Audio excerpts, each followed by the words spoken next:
कि पेपर मुश्किल हो गया इसका मतलब ये नहीं है कि सिलेबस के बाहर कुछ आ गया। क्वेश्चन में कोई बहुत ज़्यादा कॉन्सेप्चुअल डिफिकल्टी नहीं है, लेकिन कहीं ना कहीं बहुत कैलकुलेशन है और एग्जाम हॉल के अंदर बच्चा जब इतना कैलकुलेशन करता है ना, तो कहीं ना कहीं कुछ ना कुछ गलत हो ही जाता है। नीट 2013 का क्वेश्चन है जहां पर हमें कंजर्वेशन ऑफ मैकेनिकल एनर्जी लगाना है, वो भी रोलिंग मोशन में।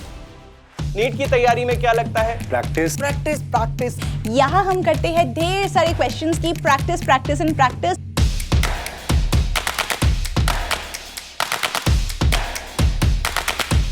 हर साल एक क्वेश्चन आता ही आता है। जितने भी क्वेश्चंस इंपॉर्टेंट हैं, आ सकते हैं और अभी तक आए हैं प्रीवियस ईयर में। IITS 2 हुआ था क्लास 12 के बच्चों के लिए। आज हम उसी का पेपर डिस्कस करने वाले हैं। Let's try and let me just give you a simple trick to solve this question. ये सेशन के बाद आप लोग इस वीडियो के डिस्क्रिप्शन में जाइए, वहां पर एक लिंक मिलेगा बच्चों, उस लिंक पर जाइए, आपको और भी बहुत सारे डिफरेंट टाइप्स ऑफ क्वेश्चंस देखने को मिलेंगे, आप प्रैक्टिस कर सकते हो, राइट?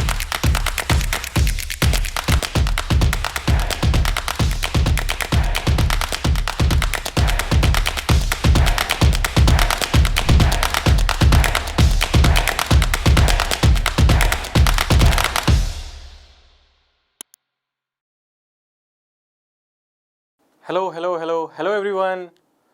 तो मेरा नाम है निशांत आनंद और आज हम लोग रिवीजन करेंगे उस चैप्टर का जिससे तुम्हें खौफ है ना, जिससे तुम डरे रहते हो, और उसका नाम है रोटेशनल मोशन, है ना। तो इसके डरावने सपने आते हैं बच्चों को रोटेशनल मोशन के, लेकिन घबराने की कोई ज़रूरत नहीं है, क्योंकि इस चैप्टर के अंदर भी जो है वो स्टैंडर्ड सेट पैटर्न्स हैं, और मैं तुम्हें दिखाऊंगा कि कैसे अभी जो पिछले 5 से 7 सालों में जो क्वेश्चंस आए ना, उसमें से मैक्सिमम क्वेश्चन बिल्कुल उन्हीं सेट पैटर्न्स पर हैं यार।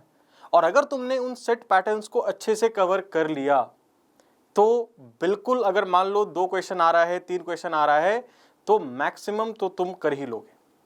तो आपने बिल्कुल भी घबराना नहीं है। तो रिवीजन हम बिल्कुल वैसे ही करेंगे जैसे हम अभी तक बाकी चैप्टर्स का करते आए हैं, टैप एंड टेस्ट के थ्रू, है ना। तो अभी जो कमेंट बॉक्स है उसमें जो लिंक दिया हुआ है उसको क्लिक करो, जा करके टेस्ट लिखो, है ना। पहले टैप एंड टेस्ट लिखो, फिर आ करके ये वीडियो देखना, क्योंकि जो भी क्वेश्चंस मैंने सेलेक्ट किए हैं यहाँ पर डिस्कस करने के लिए, वही यहाँ पर डिस्कस होंगे। अगर तुम्हें हर एक क्वेश्चन का सॉल्यूशन वगैरह चाहिए तो उसके लिए तुम्हें टेस्ट देना पड़ेगा। ऊपर में जो कोड दिख रहा है, ये कोड भी हमारे पोर्टल पर जा करके डालोगे तो भी टैप एंड टेस्ट दे सकते हो। तो आइए अब रोटेशनल मोशन का डिस्कशन करते हैं शुरू। तो मैंने इस पूरे के पूरे चैप्टर को 4 टॉपिक में बांट दिया है।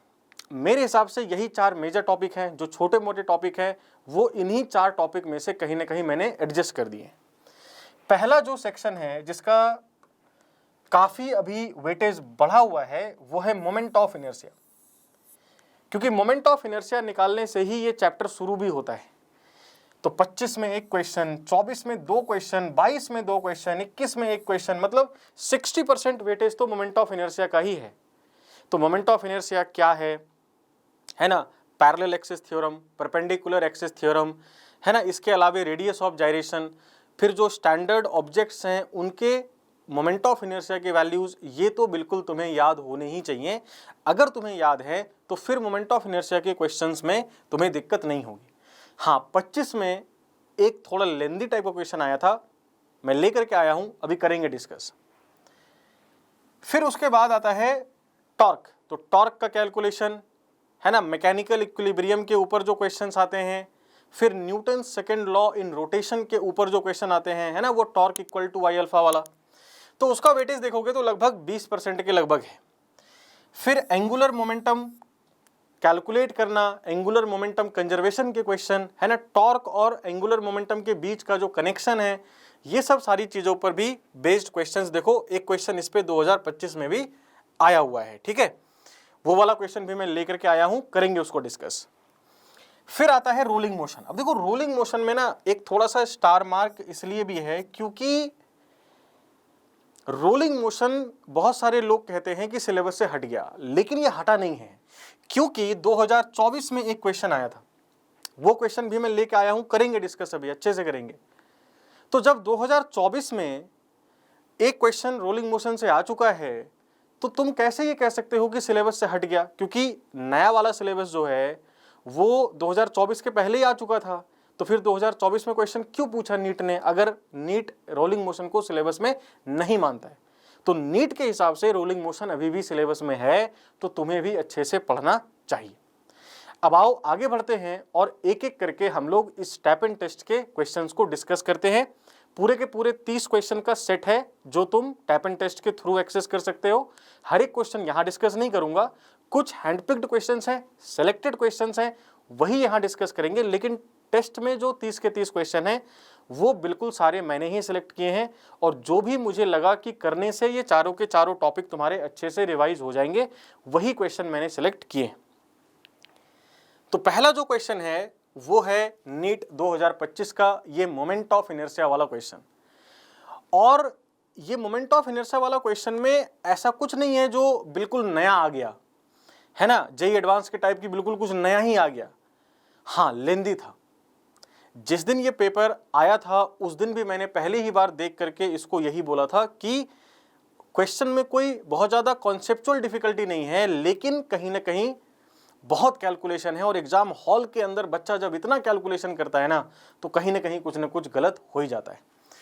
अभी क्वेश्चन सॉल्व करते हैं, मिलके करेंगे। देखो, कह रहा है कि हमारे पास एक स्फेयर है रेडियस आर का, जिसमें से हमने एक हमारा जो स्फेयर है उसका रेडियस है बेसिकली 2r, और उसमें से हमने एक r रेडियस का जो स्फेयर है उसको काट करके निकाल लिया। ठीक है, तो अब कह रहा है कि हमें बताना है कि छोटे वाले स्फेयर का जो मोमेंट ऑफ इनर्शिया है, अगर हम इसको डिवाइड करें बचे हुए स्फेयर, यानी जब ये काट के निकाल दिया तो जो बचा हुआ स्फेयर है उस बचे हुए स्फेयर के मोमेंट ऑफ इनर्शिया से डिवाइड करें, तो फिर क्या रेशियो आएगा।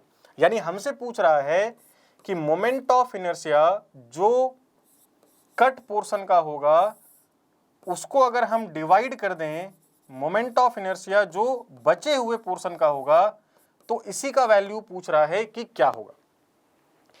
अब जब क्लास के अंदर हम लोग डिस्कस करते हैं तो ये रिमेनिंग मोमेंट ऑफ इनर्शिया निकालने भी सिखाते हैं, कट मोमेंट ऑफ इनर्शिया भी निकालने के लिए सिखाते हैं, और ये सारे के सारे हमें इस वाई एक्सिस के अबाउट निकालने हैं। ठीक है, तो आओ शुरू करते हैं। तो ऐसे क्वेश्चन में अप्रोच करने के लिए तुम्हारा पहला स्टेप क्या होना चाहिए, तो कटे हुए पोर्शन का मास, फिर कटे हुए पोर्शन का मोमेंट ऑफ इनर्शिया, उसके लिए तुम्हें पैरेलल एक्सिस थ्योरम वगैरह लगाना पड़ेगा, और फिर पूरे मोमेंट ऑफ इनर्शिया में से ये कटा हुआ वाला मोमेंट ऑफ इनर्शिया घटाएंगे तो बचे हुए पोर्शन का मोमेंट ऑफ इनर्शिया मिल जाएगा। तो आइए एक एक करके आगे बढ़ते हैं। जैसा कि मैंने कहा लेंदी है, उसमें मैं कुछ नहीं कर सकता, तो सॉल्व करते हैं। तो हमारा जो वॉल्यूमेट्रिक डेंसिटी है यहाँ पे, मास डेंसिटी, वो कितना है देखो, तो m मास मान लें अगर, तो divided by 4/3 pi 2r cube आ गया। ये है वॉल्यूमेट्रिक मास डेंसिटी। तो अब अगर मैं कटे हुए पोर्शन का मास निकालूं तो ये कटा हुआ पोर्शन का मास आएगा m/4/3 pi into 8r cube into 4/3 पाई r क्यूब, है ना। अब यहां पे देखो पाई r क्यूब गया, 4/3 पाई, 4/3 पाई भी गया, यानी कि कटे हुए पोर्शन का मास आया, जो भी ओरिजिनल स्फेयर का मास था उसका ठीक 1/8 टाइम, है ना। तो m/8 आ गया। अब अगर हम क्या करें कि इस कटे हुए पोर्शन का मोमेंट ऑफ इनर्शिया निकाले इस y वाली एक्सिस के अबाउट, तो ध्यान से देखना जरा, ये वाला दूरी कितना है बच्चा, r। तो जब हम पैरेलल एक्सिस थ्योरम लगाएंगे तो डिस्टेंस कितना लेना है, हमें r लेना है।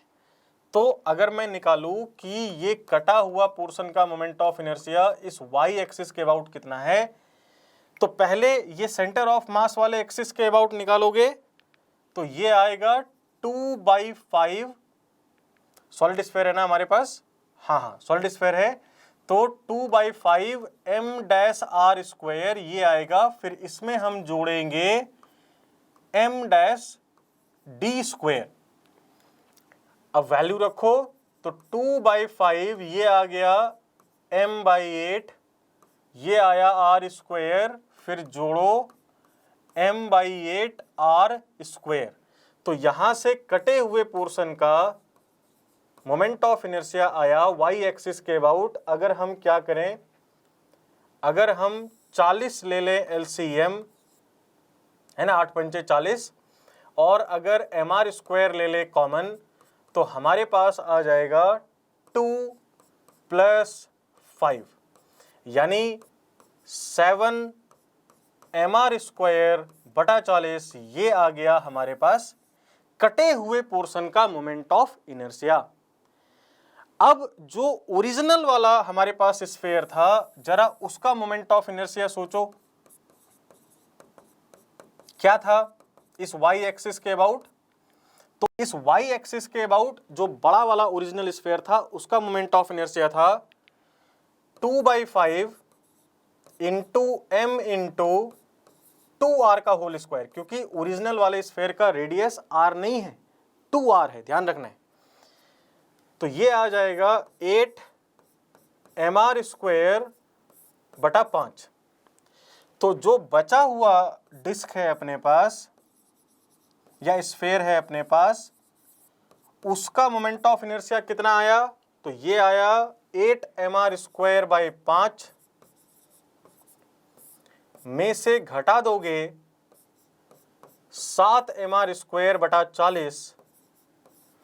तो अगर हम फिर से क्या करें, 40 ही एलसीएम ले लें, mr स्क्वायर कॉमन ले लें, तो ये आ जाएगा 5 × 8 = 40, तो ये आ जाएगा 64 - 7, तो ये आ गया 57 बटा 40 mr स्क्वायर। ये आ गया बचे हुए स्फीयर का मोमेंट ऑफ इनर्शिया। क्वेश्चन के अंदर क्या पूछ रहा था, कटे हुए पोर्शन को डिवाइड कर देना है रिमेनिंग वाले से, तो निकालो। तो कटे हुए पोर्शन का moment of inertia divide by बचे हुए पोर्शन का मोमेंट ऑफ इनर्शिया, ये आएगा 7 mr स्क्वायर बटा 40 इंटू 40/57 mr स्क्वायर। 40 उड़ गया, mr स्क्वायर उड़ गया, फाइनल आंसर आया 7/57, है ना, 7/57। तो चेक करोगे तो सी ऑप्शन में ये दिया हुआ था। अब जरा सोचो यार, इस क्वेश्चन के अंदर कितने स्टेप्स हैं। पहले कटे हुए पोर्शन का मास निकालना था, फिर इस कटे हुए पोर्शन का मोमेंट ऑफ इनर्शिया निकालना था इस y एक्सिस के अबाउट, फिर बड़े वाले स्फीयर का मोमेंट ऑफ इनर्शिया निकालना था इस y के अबाउट, फिर जो काट करके निकल गया, है ना, उसके बाद जो बचा हुआ स्फीयर है उसका मोमेंट ऑफ इनर्शिया निकालना था इस y एक्सिस के अबाउट। इतना सारा कुछ करने के बाद फिर हमें कटे हुए में से डिवाइड कर देना था बचे हुए पोर्शन के मोमेंट ऑफ इनर्शिया को, और तब आता 7/57। तो ऐसे ही बड़े बड़े क्वेश्चन जिसमें बहुत सारे स्टेप्स हों, किसी भी स्टेप में तुम फंस सकते हो, कोई भी स्टेप तुम्हें परेशान कर सकता है, ऐसे ही क्वेश्चंस के लिए हमारा फीचर है हेल्प मी सॉल्व इट, तुम्हें जरूर यूज करना चाहिए।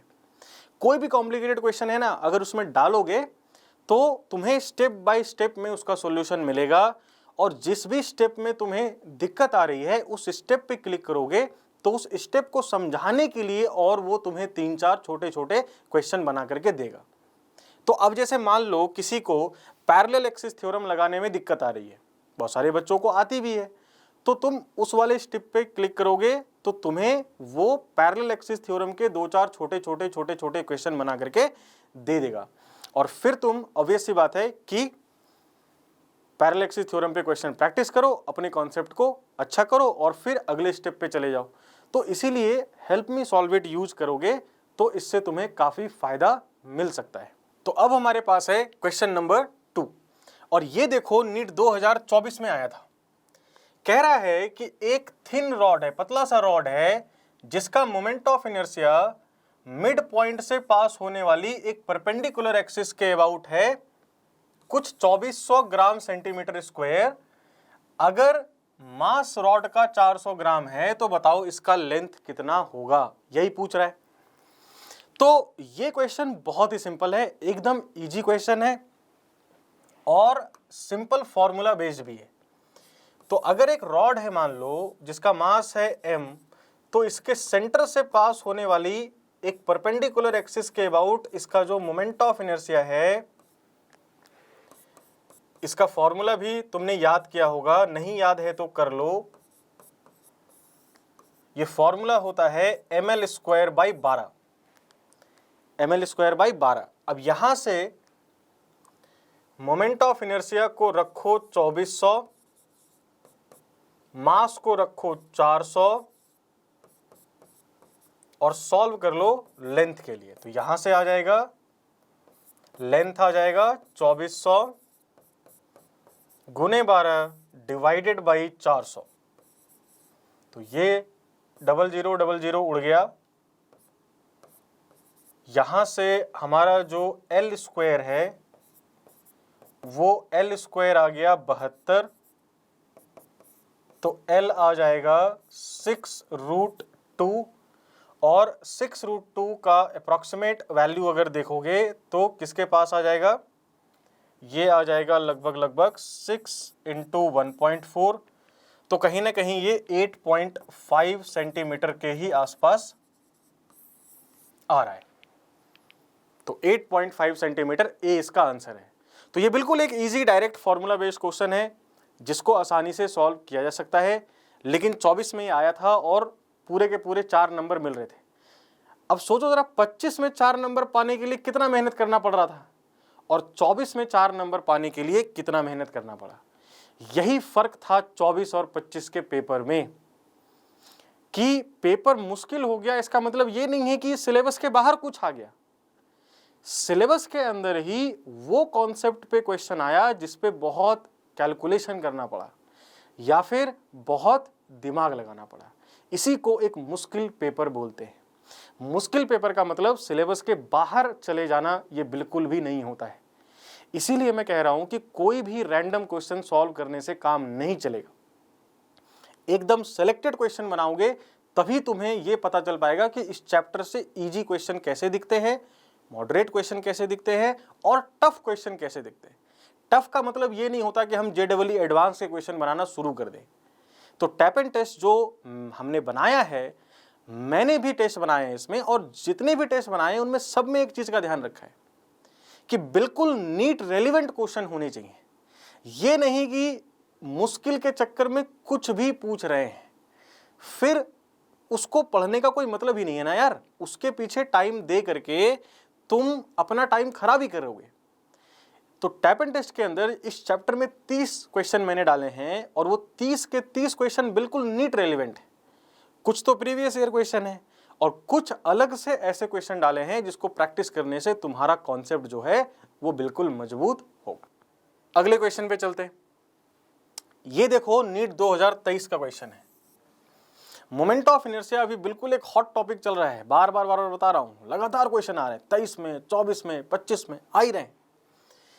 The ratio of radius of gyration of a solid sphere of mass m and radius r about its own axis to the radius of gyration of the thin hollow sphere of the same mass and radius about its axis।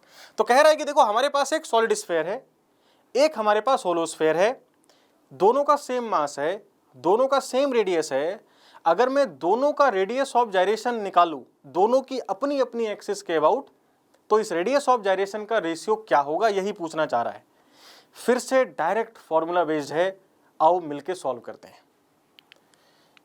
तो इसके अंदर इसने हमें दिया, पहला तो इसने हमें दिया एक सॉलिड स्फीयर जिसका मास है m, रेडियस है r।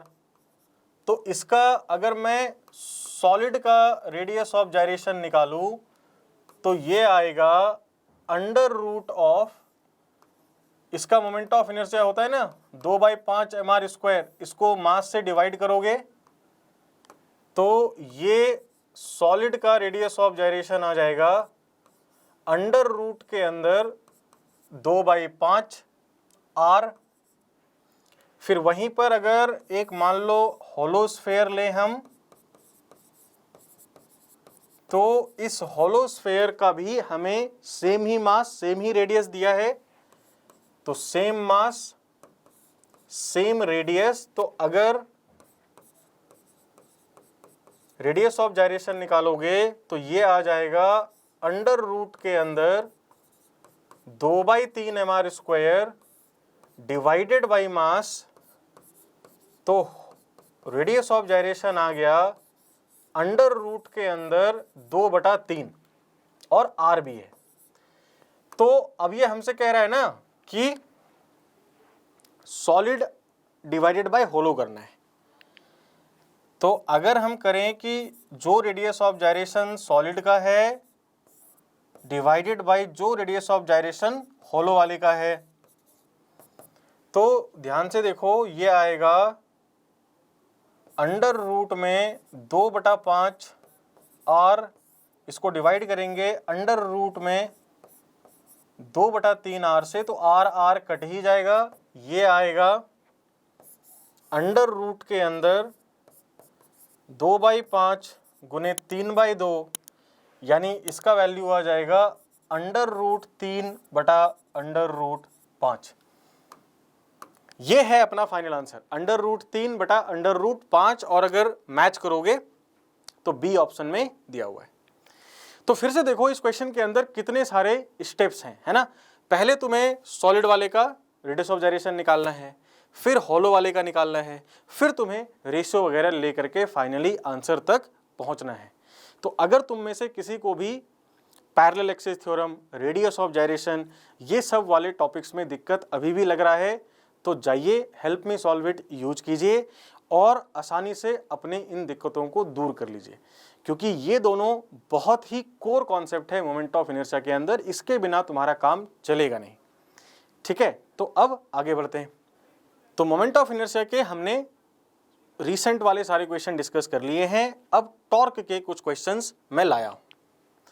तो ये नीट 2013 का क्वेश्चन है और ये Newton's second law in rotation के ऊपर है। मतलब जैसे हमारे पास F = ma होता है ना, न्यूटन सेकंड लॉ, वैसे ही रोटेशन के अंदर हमारे पास होता है net torque equal to I alpha, है ना। बस ध्यान ये रखना है कि जिस भी एक्सिस के अबाउट नेट टॉर्क निकाल रहे हो उसी एक्सिस के अबाउट तुम्हें मोमेंट ऑफ इनर्शिया भी निकालना है, तभी जा करके तुम्हारा आंसर जो है वो सही आएगा। वरना बहुत सारे बच्चे क्या करते हैं ना, थोड़ा ज़्यादा एक्साइटेड हो जाते हैं और किसी एक एक्सिस के अबाउट टॉर्क निकाल लिया, किसी दूसरे एक्सिस के अबाउट मोमेंट ऑफ इनर्शिया निकाल लिया और फिर कहते हैं कि सर आंसर मैच नहीं हो रहा है। अरे कैसे होगा भाई, सेम ही एक्सिस के अबाउट टॉर्क भी निकालना है, सेम ही एक्सिस के अबाउट आई भी निकालना है।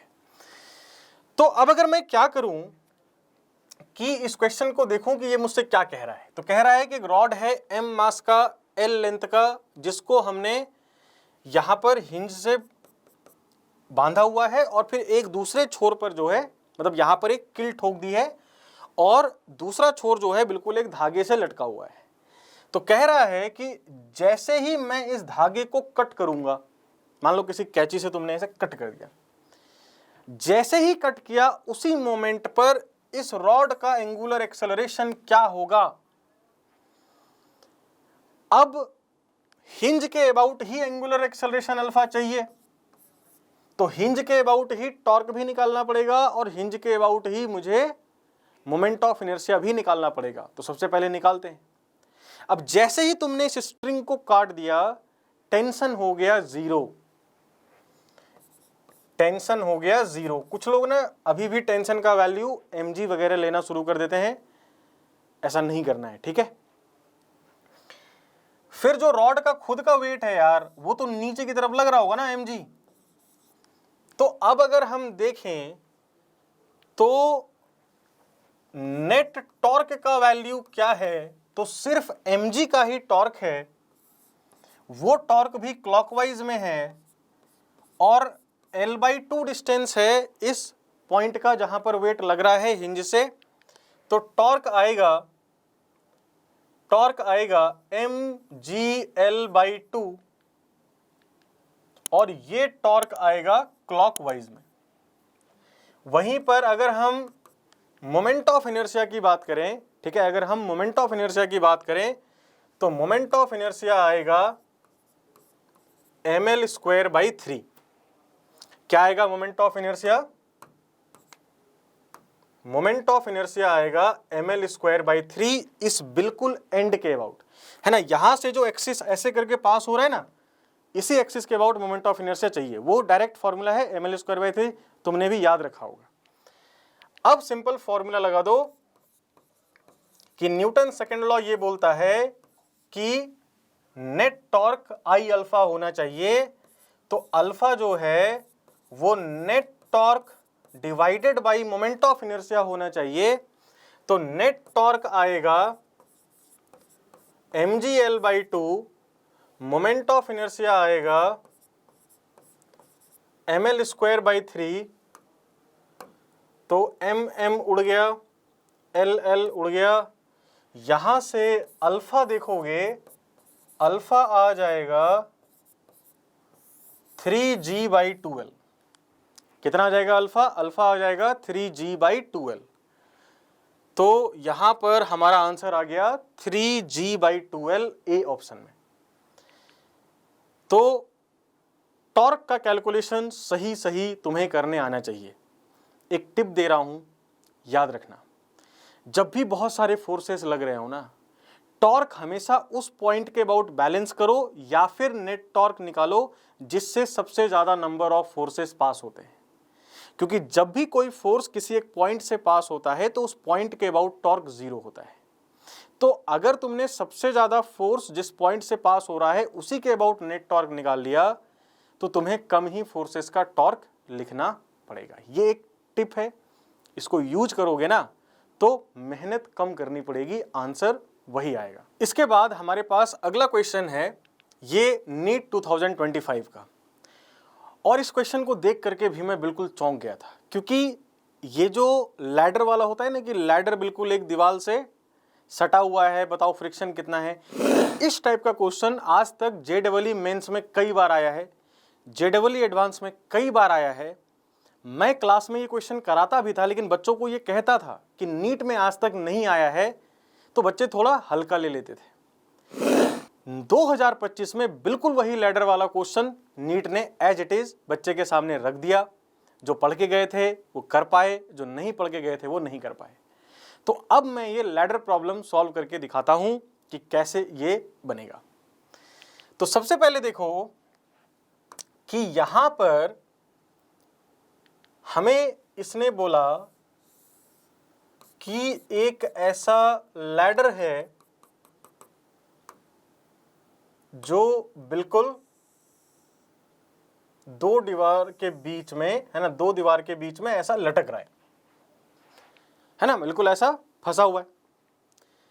तो कह रहा है कि ये जो रॉड है इसका मास है 20 किलो, इसका लेंथ है 5 मीटर, और जो वर्टिकल वाला है ना, ऐसा खड़ा टाइप का जो दीवार है उससे 60 डिग्री का एंगल बना रहा है। और ये जो खड़ा वाला दीवार है ये स्मूथ है, यानी इस पे कोई फ्रिक्शन नहीं है। लेकिन जो ग्राउंड वाला है, तो ग्राउंड पे ऑब्वियस सी बात है कि वहां पर फ्रिक्शन है, वरना तो ये रॉड फिसलता रहेगा। अब बोल रहा है कि ये फ्लोर जितना फ्रिक्शन फोर्स लगाएगा इस रॉड के ऊपर वो निकाल करके दिखाओ, है ना। तो फ्रिक्शन निकालना है। ये वाला दीवार है स्मूथ और ये वाला फ्लोर है रफ। तो सबसे पहला फोर्स तो हमें पता ही है, वेट लग ही रहा होगा। ये वाला नॉर्मल मान लो कुछ है N1, ये वाला मान लो कुछ है N2, और फिर ये है अपना फ्रिक्शन, जो फ्रिक्शन कहीं ना कहीं इस रॉड को फिसलने से बचा रहा है। तो अब हम क्या करेंगे, यहां पर ये रॉड मैकेनिकल इक्विलिब्रियम में है, और मैकेनिकल इक्विलिब्रियम का मतलब होता है ट्रांसलेशनल और रोटेशनल इक्विलिब्रियम दोनों एक साथ है। मतलब इस रॉड के ऊपर नेट फोर्स भी 0 होना चाहिए और नेट टॉर्क भी 0 होना चाहिए। तो अगर हम क्या करें, एक्स डायरेक्शन में नेट फोर्स को करें 0, तो ध्यान से देखो ये जो N1 है इसको बैलेंस करेगा फ्रिक्शन, N1 को बैलेंस करेगा फ्रिक्शन। दूसरा, अगर मैं y डायरेक्शन में नेट फोर्स को करूं 0, तो नीचे की तरफ mg, ऊपर की तरफ N2, तो लिखेंगे N2 है mg के बराबर। कैपिटल M ले लो, क्योंकि हमने यहां पर कैपिटल M लिया है। तो ये आ गया पहला इक्वेशन, ये आ गया दूसरा इक्वेशन। अब लेकिन वेरिएबल तो 3 है, फ्रिक्शन भी वेरिएबल है, क्योंकि ये रॉड फिसल नहीं रहा है। जब ये रॉड फिसल नहीं रहा है तो स्टैटिक फ्रिक्शन लग रहा होगा। स्टैटिक फ्रिक्शन का वैल्यू सीधे ही हम लोग म्यू एन तो लिख नहीं सकते, क्योंकि स्टैटिक फ्रिक्शन का वैल्यू 0 से लेकर के म्यू एन के बीच में कुछ भी हो सकता है। ये तो डिमांड के ऊपर है क्या होगा। तो इसीलिए हम लोग क्या कर सकते हैं कि टॉर्क बैलेंस कर सकते हैं। क्या कर सकते हैं? टॉर्क बैलेंस कर सकते हैं। और वो टॉर्क बैलेंस करेंगे हम लोग, ऑब्वियस सी बात है, ये वाले पॉइंट के अबाउट, क्योंकि N2 भी इससे पास हो रहा है, फ्रिक्शन भी इससे पास हो रहा है। तो ना तो इसका टॉर्क लिखना पड़ेगा ना इसका टॉर्क लिखना पड़ेगा, सिर्फ 2 फोर्स का लिखना पड़ेगा, एक ये और एक ये। अब जब हम मान लो इस पॉइंट को हम बोल रहे हैं कुछ भी A, तो हमें लिखना है कि नेट टॉर्क A के अबाउट होना चाहिए बिल्कुल 0। तो जो भी mg का टॉर्क है एंटी क्लॉकवाइज में, उतना ही N1 का टॉर्क होना चाहिए क्लॉकवाइज में, क्योंकि mg का टॉर्क है ना, वेट का टॉर्क है एंटी क्लॉकवाइज में, N1 का टॉर्क है क्लॉकवाइज में, दोनों एक दूसरे को करना चाहिए कैंसल। तो अगर मैं mg का टॉर्क देखूं तो mg का टॉर्क क्या है, उसके लिए हमें चाहिए होगा ये वाला डिस्टेंस, परपेंडिकुलर डिस्टेंस। तो ये वाला डिस्टेंस क्या होगा, ध्यान से देखो, ये है L/2, वर्टिकल से बोल रहा है 60 डिग्री का एंगल बना रहा है, ये ऑब्वियस सी बात है 90 डिग्री है। तो ये वाला जो एंगल थीटा है, इस थीटा की वैल्यू जो है वो 30 डिग्री है। ठीक है, ये वाला अगर मैं थीटा लूं तो इस थीटा की वैल्यू है 30 डिग्री। और ये जो लेंथ मुझे चाहिए तो ये होगा L/2 cos 30। तो mg L/2 cos थीटा, अभी थीटा रखते हैं, थीटा रख देंगे बाद में। इसका जो वैल्यू है ये बराबर होना चाहिए था N1 के टॉर्क से। अब जब N1 का टॉर्क निकालोगे ना, तो तुम्हें पता है कौन सी दूरी चाहिए, तुम्हें चाहिए ये वाला दूरी।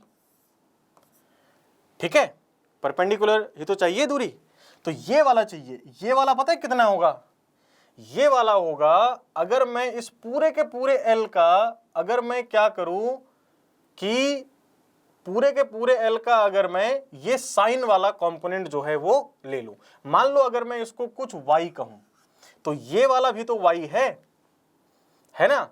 तो अगर मैं क्या करूं, अब ध्यान से देखना, अगर मैं साइन थीटा लिखूं, ठीक है, अगर साइन थीटा लिखूं तो साइन थीटा क्या आएगा, y/L।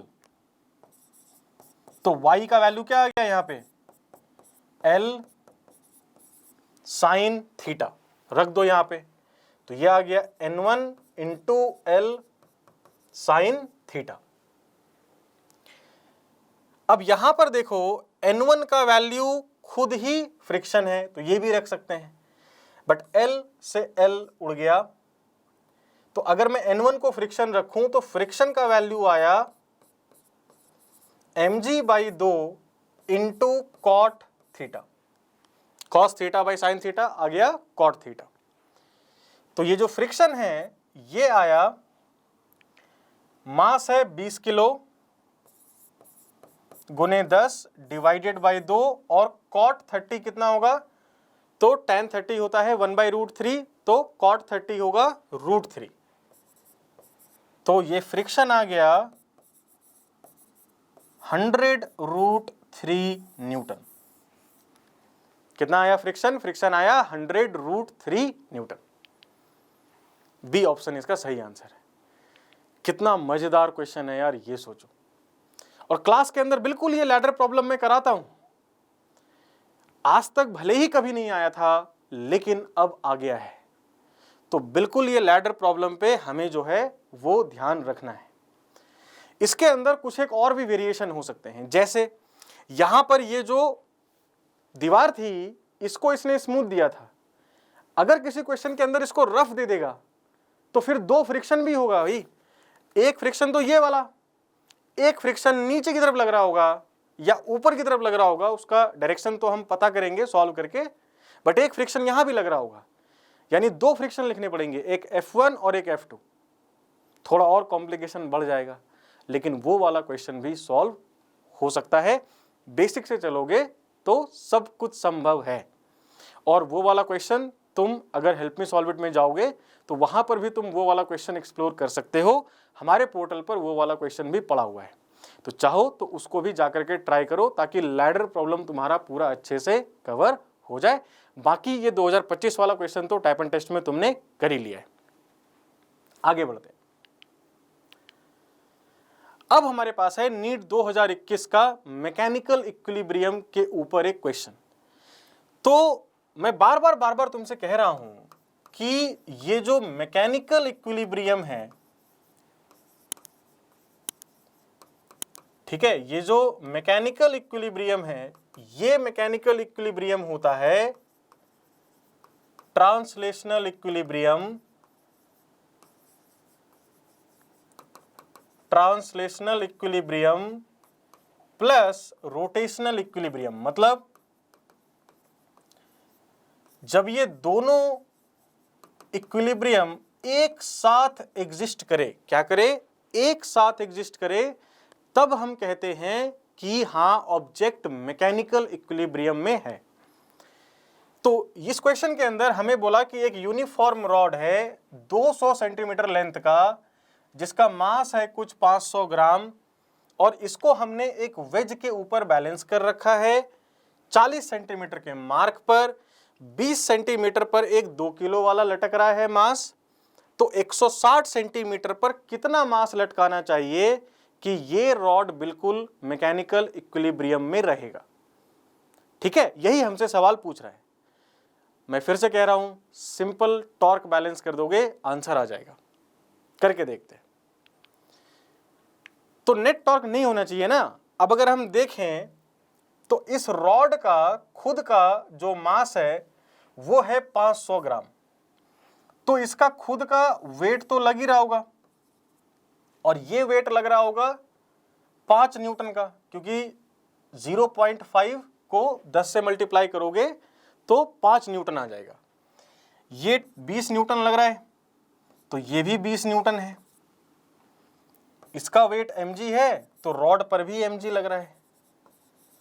और फिर हिंज हो सकता है कि अपना कोई ना कोई रिएक्शन भी लगा रहा होगा वर्टिकल डायरेक्शन में। हमें उसको कैलकुलेट करने की कोई जरूरत भी नहीं है, क्योंकि हम अपना टॉर्क बैलेंस ही करेंगे इस हिंज के अबाउट, है ना। ये एक अननोन फोर्स है, इसका वैल्यू नहीं पता, क्यों दिमाग लगाना।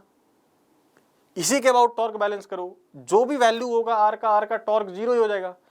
ये वाला टॉर्क, ये वाला टॉर्क, ये वाला टॉर्क, तीनों लिखेंगे, बैलेंस कर देंगे। देखो ये जो 20 न्यूटन है इसका टॉर्क है एंटी क्लॉकवाइज में, ये 5 न्यूटन वाले का टॉर्क है क्लॉकवाइज में, ये mg का टॉर्क है क्लॉकवाइज में। इसका मतलब कि मैं लिख सकता हूं कि जो क्लॉकवाइज का टॉर्क है, अगर वो एंटी क्लॉकवाइज के टॉर्क के बराबर हो गया तो नेट टॉर्क हो जाएगा 0 और मेरा रॉड रहेगा मैकेनिकल इक्विलिब्रियम में। तो अगर अब हम सॉल्व करें, देखो तो ये वाला गैप हुआ कितना, ये वाला गैप हुआ 40 में से 20 गया तो 20। इसका मतलब कि ये जो एंटी क्लॉकवाइज वाला टॉर्क है इसको हम लोग लिख सकते हैं सीधे ही 20 गुना ये 20 है, तो दोनों तरफ सेंटीमीटर में रखेंगे, कट जाएगा, कोई दिक्कत की बात नहीं है। अब अगर हम देखें कि ये वेट लग कहां रहा होगा, तो रॉड के बिल्कुल मिड पॉइंट से वेट लग रहा होगा, यानी कि अगर पूरा का पूरा रॉड 200 का है तो लेफ्ट वाला जो एंड है इससे ये वाला दूरी 100 रहा होगा, 100 सेंटीमीटर रहा होगा। अब 100 में से अगर 40 माइनस कर दो तो ये वाला गैप जो है ये कुछ 60 सेंटीमीटर आ जाएगा। ठीक है, ये वाला गैप 100 में से अगर हम 40 माइनस कर दें तो 60 सेंटीमीटर आ जाएगा। तो ये वेट का टॉर्क कितना होगा? 5 गुने 60, 5 गुने 60। और mg वाले का कितना होगा? तो बाएं छोर से 160 सेंटीमीटर पे लटक रहा है, तो हिंज से सोचो कितना दूरी है, हिंज से सोचो कितना दूरी है, ये वाला दूरी कितना है? तो ये वाला दूरी है 160 माइनस 40, ये आ जाएगा 120 सेंटीमीटर, है ना, 120 सेंटीमीटर। तो हम लिख सकते हैं mg गुना 120। इसको भी 10 ले लो और इसको 120 ले लो। अब इसी को हमें करना है सॉल्व। तो ये आ गया 300, ये आ गया 1200 m और ये आ गया 400। तो यहां से m का वैल्यू आ गया 100 बटा 1200 यानी 1/12 किलो। तो 1/12 kg हमारा आंसर आ गया, डी ऑप्शन में दिया हुआ था। तो ऐसे ही मैकेनिकल इक्विलिब्रियम के ऊपर बेस्ड सवाल बार बार आते हैं, जिसमें मुख्यतः दो ही कॉन्सेप्ट ऐसे हैं जो तुम्हें लगाने हैं।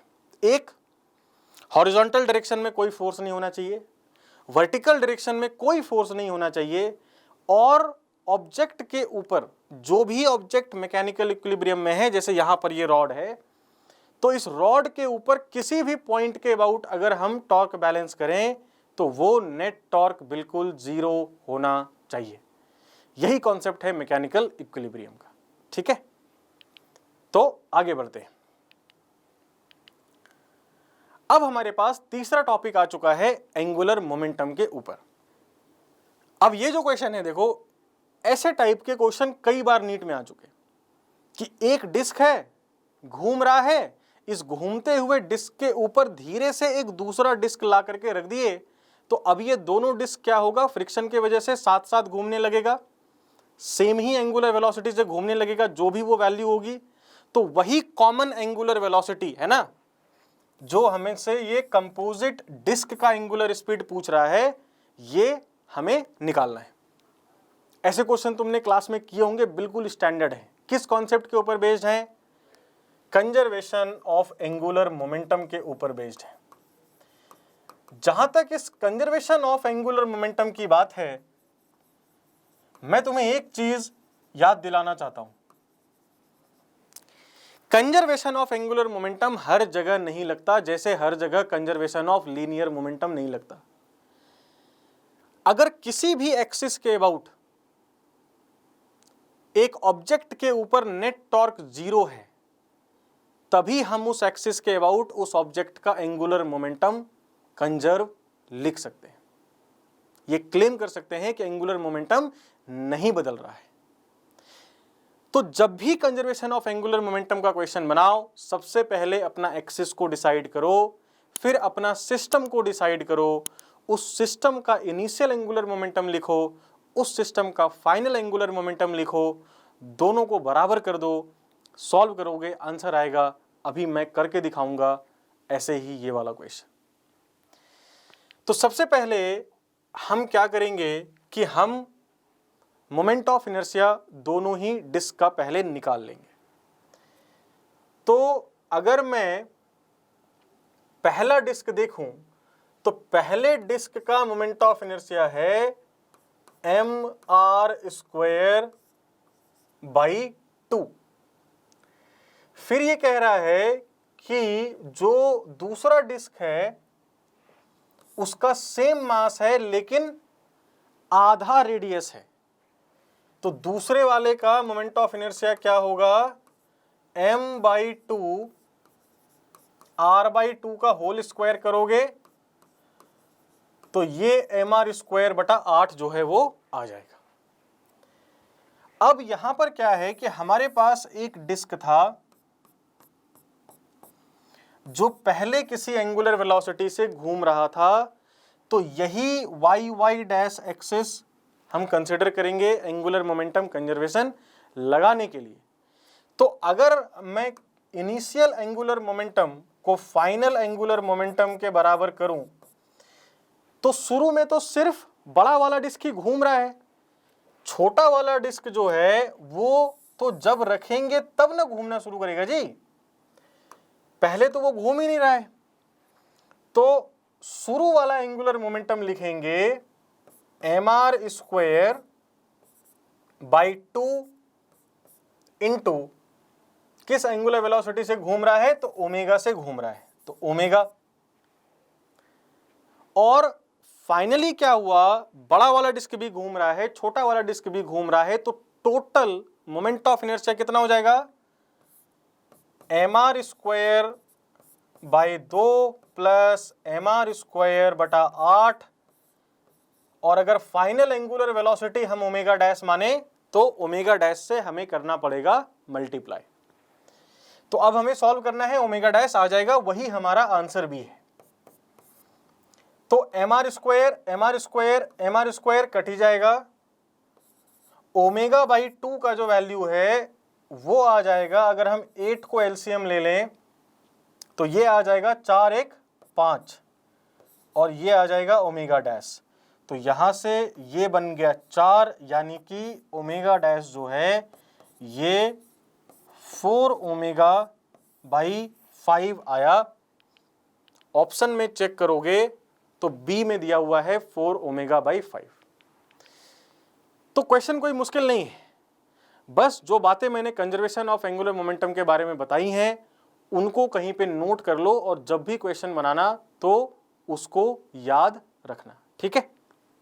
आगे बढ़ते हैं। अगला क्वेश्चन है, देखो नीट 2018 में आया था और तुम्हारे टैप एंड टेस्ट का 22 नंबर क्वेश्चन कह रहे 3 ऑब्जेक्ट है मेरे पास, एक सॉलिड स्फीयर है, एक थिन सर्कुलर डिस्क है और एक सर्कुलर रिंग है।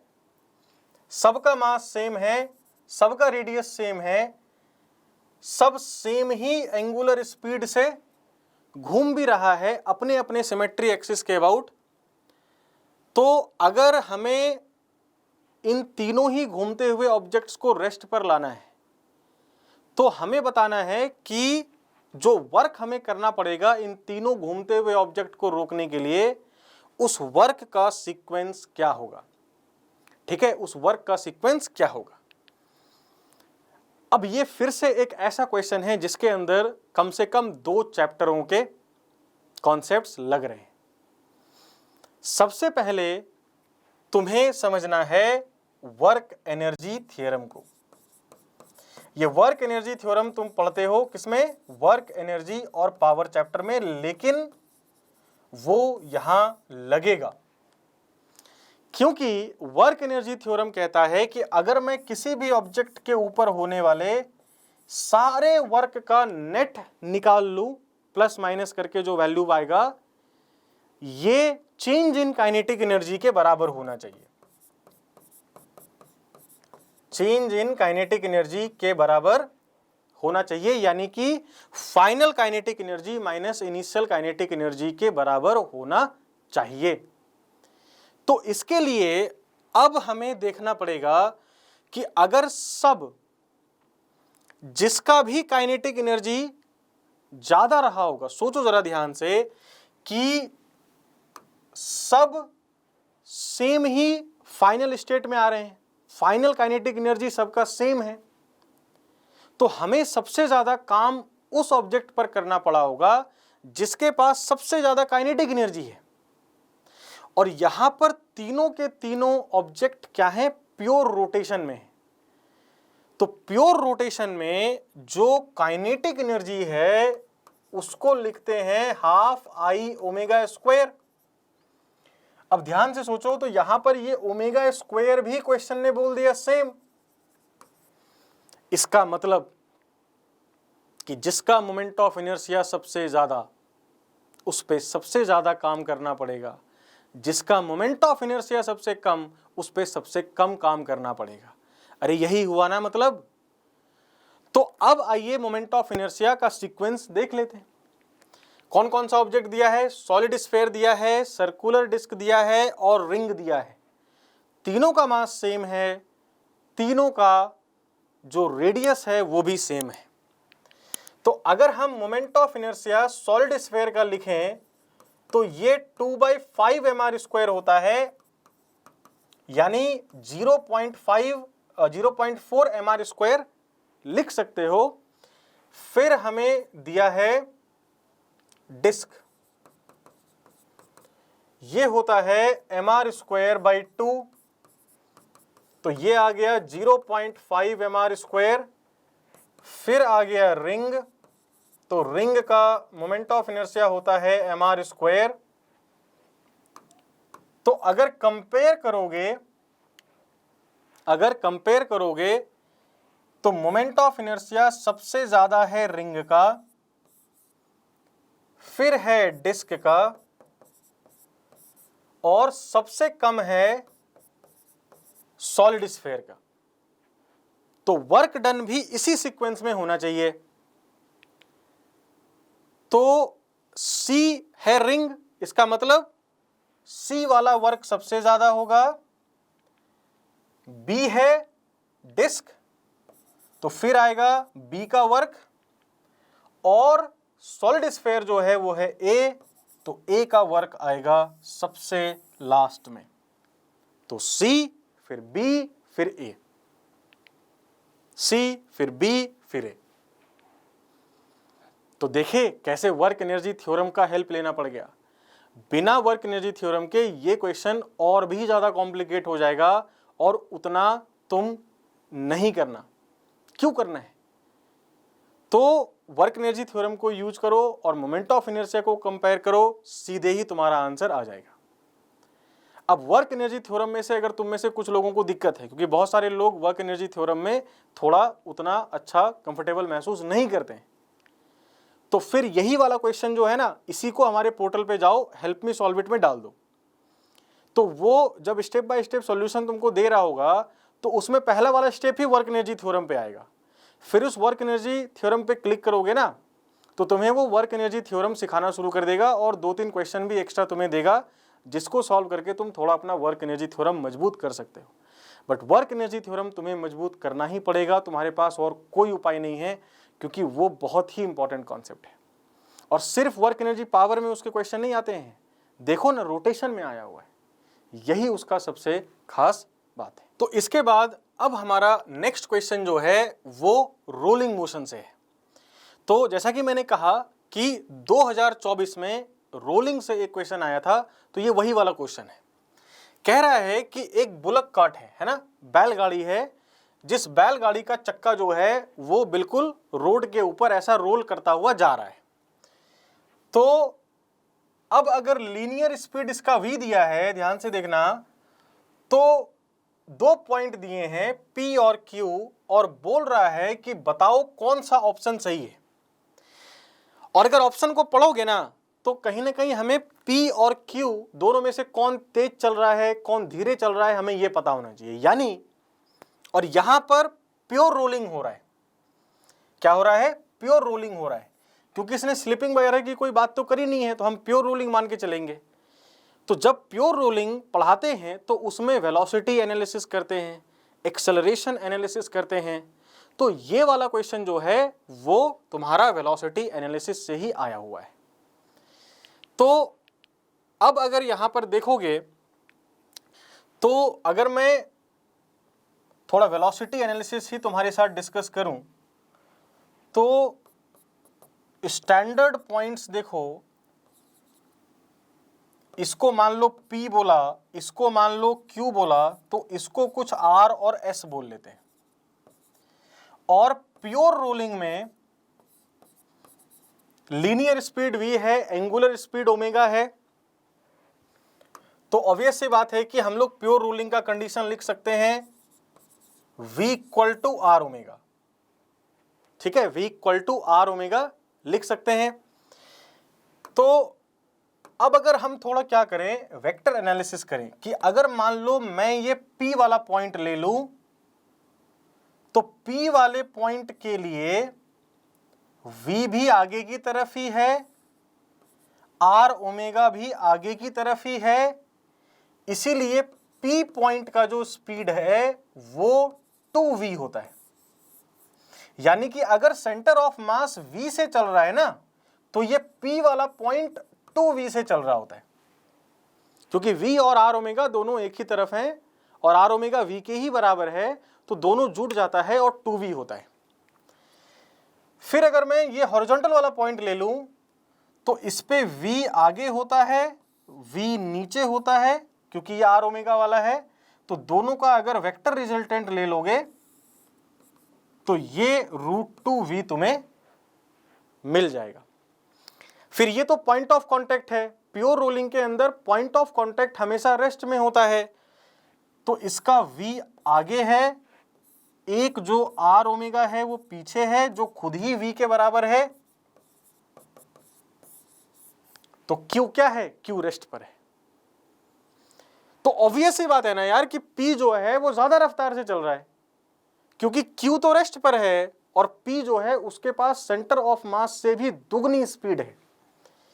इसी तरीके से अगर ये s देखोगे तो इसका भी v आगे है, R ओमेगा वाला v ऊपर है, दोनों का रिजल्टेंट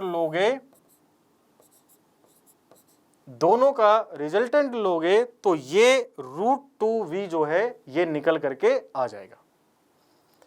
तो यानी कि अगर हम ऑप्शंस देखें तो पॉइंट P कह रहा है कि Q से स्लो चलता है, गलत है। फिर कह रहा है कि point P moves faster than point Q, बिल्कुल सही है, P Q से फास्ट। अरे Q से छोड़ो, P तो सेंटर ऑफ मास से भी फास्ट है भाई, सेंटर ऑफ मास के पास लीनियर स्पीड है v, लेकिन P के पास है 2v। तो ऑब्वियस ही बात है कि इसका B आंसर है। C में कह रहा है दोनों के पास बराबर स्पीड है, गलती है। पॉइंट P के पास कह रहा है 0 स्पीड है, नहीं, Q के पास 0 स्पीड है, क्योंकि पॉइंट ऑफ कांटेक्ट Q है तो Q ही रेस्ट पर होगा, Q की स्पीड 0 होगी। यानी हमारा आंसर यहां पर B आना चाहिए और B ही आ रहा है। तो ये प्योर रोलिंग का जो वेलोसिटी एनालिसिस है, इसी तरीके से कोई क्वेश्चन कल को एक्सेलरेशन एनालिसिस पर भी आ सकता है। तो इसीलिए ये सारी चीजों पे तुम्हारा कमांड होना बहुत जरूरी है। अब देखो, एक नीट 2013 का क्वेश्चन है जहां पर हमें कंजर्वेशन ऑफ मैकेनिकल एनर्जी लगाना है, वो भी रोलिंग मोशन में। कह रहा है कि एक छोटा सा ऑब्जेक्ट है यूनिफॉर्म डेंसिटी का, जो कि एक कर्व्ड सरफेस के ऊपर रोल कर रहा है, इनिशियल वेलोसिटी है v, ये 3v² / 4g की हाइट तक चला जाता है। तो बताओ कि ये ऑब्जेक्ट कौन सा ऑब्जेक्ट है।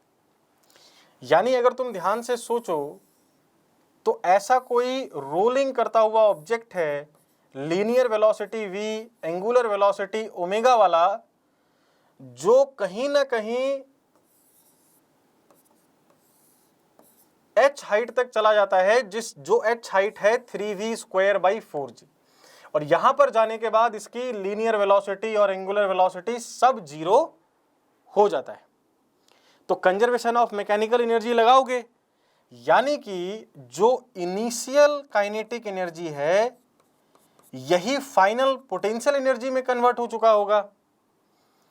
तो प्योर रोलिंग के अंदर काइनेटिक एनर्जी का एक फॉर्मूला होता है, याद है कौन सा फॉर्मूला होता है?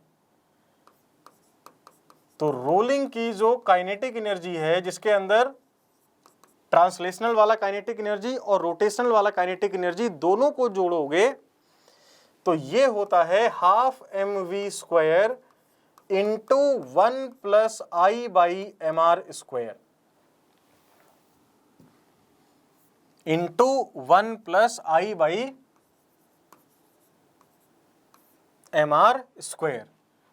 तो जो इनिशियल काइनेटिक एनर्जी है, ये इनिशियल काइनेटिक एनर्जी आ जाएगा ½ mv² इंटू 1 + I/mr², और फाइनल पोटेंशियल एनर्जी जो है इसको तो mgh लिखोगे, तो mg और हाइट के जगह पे क्या रखोगे?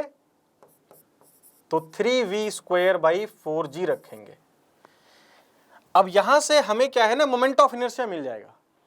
जैसे ही मोमेंट ऑफ इनर्शिया मिलेगा हम डिसाइड कर लेंगे कौन सा ऑब्जेक्ट था हमारे पास। तो सॉल्व करते हैं थोड़ा। देखो, मास मास कट गया, v² कट गया, g कट गया, ये 2 से ये 4 बन गया 2, यानी कि I/mr² का जो वैल्यू है ये 3/2 - 1 यानी कि 1/2 है। तो जो मोमेंट ऑफ इनर्शिया है इस ऑब्जेक्ट का वो mr²/2 है। क्या है moment of inertia? mr²/2। mr²/2 ring का होता है क्या? नहीं। सॉलिड स्फीयर का होता है क्या? नहीं। हॉलो स्फीयर का होता है क्या? नहीं। डिस्क का होता है क्या? हाँ। तो इसका सही आंसर क्या है? इसका सही आंसर है डिस्क। तो रोटेशन कॉम्प्लिकेटेड इसलिए हो जाता है क्योंकि बच्चा यूनिट एंड डायमेंशन से लेकर के जितने भी चैप्टर वो पढ़ता है ना, unit and dimension, kinematics, dynamics, work energy, power, circular motion, centre of mass, collision, वो सब रोटेशन में एक साथ लगने लग जाता है।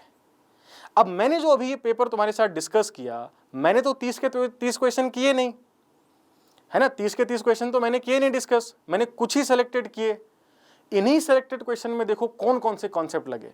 वर्क एनर्जी थ्योरम लग गया, कंजर्वेशन ऑफ मैकेनिकल एनर्जी लग गया, मतलब पीछे का जितना पढ़ा था कितना सारा कॉन्सेप्ट लग गया।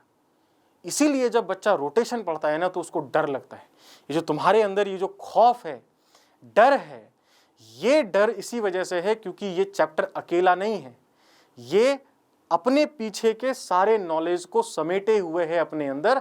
सारा ज्ञान जब तक तुम्हें नहीं होगा पीछे का, रोटेशन का क्वेश्चन तुम हिला भी नहीं पाओगे। इसका क्या सॉल्यूशन है? क्या डर में रहने से सिलेक्शन हो जाएगा? डर में रहने से आज तक किसी का सिलेक्शन नहीं हुआ। प्रैक्टिस कीजिए, प्रैक्टिस। इसी प्रैक्टिस के लिए टैप एंड टेस्ट बनाया है। अभी भी बहुत सारे ऐसे क्वेश्चन हैं जो तुमने नहीं देखे हैं। लिंक पे क्लिक करो कमेंट बॉक्स में और टेस्ट दो। ऊपर में जो कोड है इसको भी क्लिक करके सेम ही टेस्ट दे सकते हो। अब जैसे रोटेशनल मोशन वाला चैप्टर आज हो गया, तो अब अगला वाला जो चैप्टर मैं ले करके आऊंगा वो अगला चैप्टर होगा ग्रेविटेशन। तो ये वाला चैप्टर अच्छे से रैप अप कर लो, थोड़ा और प्रैक्टिस चाहो तो कर सकते हो, हमारे पोर्टल पे भी जाके कर सकते हो, और फिर उसके बाद ग्रेविटेशन का रिवीजन चालू कर दो, ताकि जब मैं ग्रेविटेशन का वीडियो लेकर के आऊँ, है ना, टैप एंड टेस्ट लेकर के आऊँ, उसका डिस्कशन लेकर के आऊँ, तो तुम्हारा ऑलरेडी रिवाइज किया हुआ रहेगा। तुम सीधे ही टैप एंड टेस्ट लिखोगे और आकर के मेरा सॉल्यूशन देखोगे, तो जो भी तुम्हारा ग्रेविटेशन के अंदर कमजोरी है वो सारा पता पड़ जाएगा। इसी तरीके से चैप्टर बाय चैप्टर, है ना, थोड़ा डिसिप्लिन के साथ चलोगे तो तुम्हें बहुत ही फायदा होगा इस टैप एंड टेस्ट से। ठीक है, तो आज के लिए इतना ही। फिर मिलेंगे ग्रेविटेशन के चैप्टर में। तब तक के लिए पढ़ते रहिए, मुस्कुराते रहिए। Thank you very much.